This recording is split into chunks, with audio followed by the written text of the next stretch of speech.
Hello guys, so today I'm here to tell you about how I started my project, Menstrual Empowerment Initiative. So how did this program started? How did you think of this and now you're working on it? So basically at first I used to think of girls in tech. That was a problem I really wanted to solve because hardly would you see girls in Upper West who are more focusing on tech and other stuff. So I really wanted to talk about it because I participated in a web app development project which really gave me much more like experience, which I wanted to also share with some other girls. So a friend of mine told me, leave tech aside, but think about girls' aspect in when it comes to menstruation. This particular friend of mine told me about a girl in their school who was also working on same project and how she has been getting funding to support girls. So I thought of it. I was like, this is not for me. But like he said, as someone who is working as a girl child advocate or going to communities to talk about girl stuff, I should focus more on that.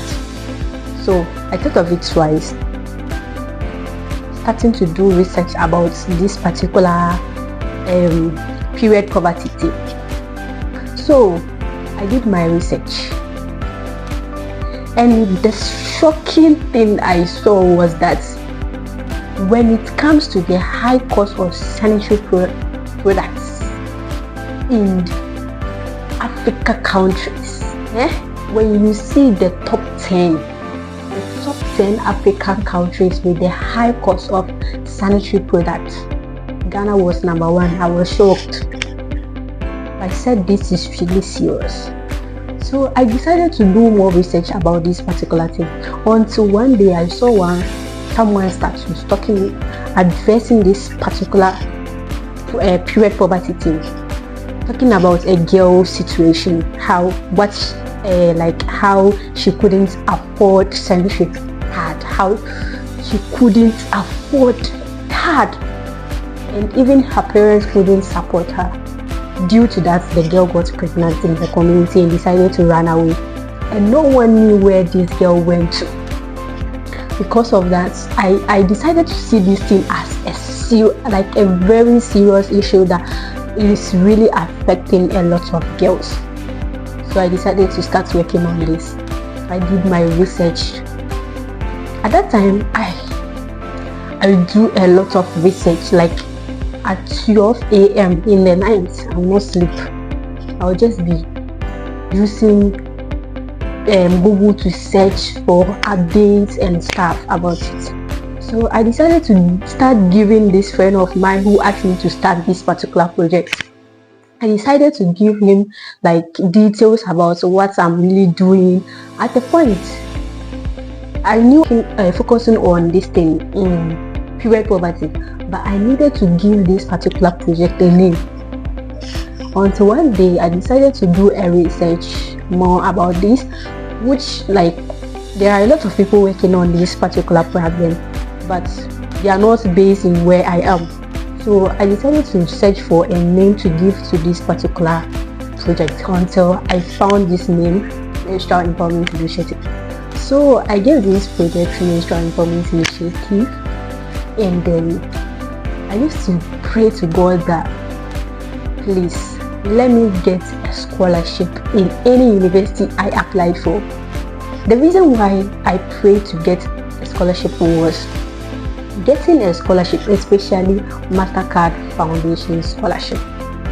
Getting a scholarship will give you a space to connect with like-minded individuals, because when you get a scholarship, you have the available resources for you. And this particular project I was working on, I need resources that would support me to make an impact. So I applied to a lot of schools, and then I got a particular school that was not in my country. So I decided to go in for that. I went there. I went to the school, which is Africa Leadership University in Kigali. So I went to Kigali, my first trimester in that country within 3 to 4 weeks. Yeah.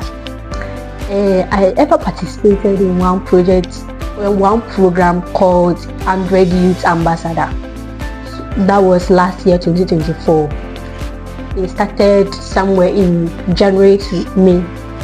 So as an alumni, they sent us an email telling us that if you have any project or anything you want to do, you can bring your idea on board for funding. I sat down, think twice. I was like, this thing is not for me. If I apply, they will not select me. I didn't tell anyone about this particular email I've received. I didn't even ask someone whether I should apply or leave it. But the resilience I have decided to push me through. 3 days to the deadline, I took a bold decision to start working on this particular application. And trust me, I finished the application within an hour. Didn't even reach an hour. I finished the whole application without asking anyone, this is what I'm working on, what should I do? I didn't do that. And guess what? There's a part that requested for what? A slide presentation. I sat down.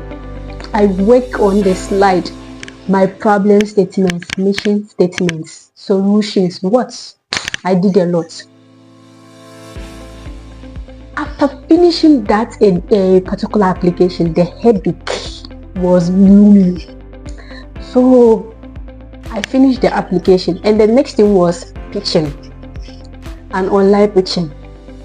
And my introduction was to introduce my name, my country, my age, and I also added my school and as a MasterCard Foundation scholar, because with that name, when you people have that mindset that when you are a MasterCard Foundation scholar, you are brilliant. Not all, but that's what 80% people think about all MasterCard Foundation scholars. If you are MasterCard Foundation scholars, you are a guru, you are brilliant. You know something. There is something in this your coconut. So I pitched my presentation and then submitted my pitch slide. And then the deadline was on 29 February this year. And they also requested for your school, someone should recommend you.